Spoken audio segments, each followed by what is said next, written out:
مغزم میده رد رو دراک شده کار هر روز ما بزنم زیرش سیگار بعد تو تراس دقیق نمیدونم چی شده که رابطش بد خوبه بام زنگ میزنم کاسه وقتایی هم که پوکم بوده بام حبس روح ما فقط وقتایی که بالا میتونی بخونی تو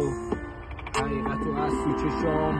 میکنه منو مهربونم یه حس خاص میاد از درونم من از اول انقدر بد نبودم تنها تو خیابونای شهر نبودم سرد نبودم پرد نبودم چوسی گوشه کز بدون حرف نبودم زندگیم شیرین بود نه مثل الان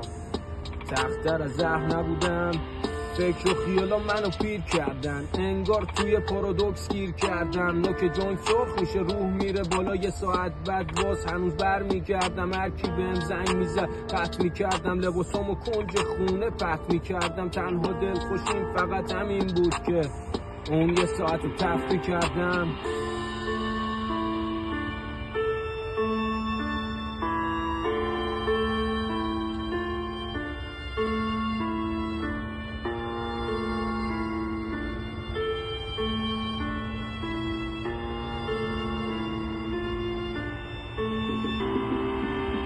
تب شده برام روزای هفته خندم کجاست خیلی وقت رفته هر کی رسید سوراخمون کرد انگار دیگه توی سینه جای قلب چای نفته سردردان فقط میشه با گل آروم تا صبح داغون لین دیگه شدش داروم سرفام همه قاطی شدش با خون پیپر دستمه بپیچم زدش بارون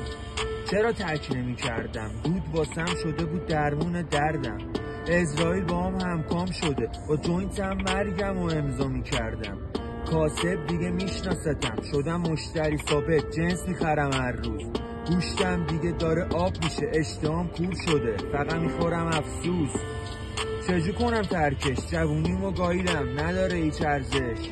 روی بدنم جای زخمی ولی قلب و ریم پر شده از ترکش مامانم دیگه پیام نمیده شب کجایی گیر شده بیا بگیر بخواب واسه خونواده غریبم خودم روی خودم دیگه باز نمی کنم حساب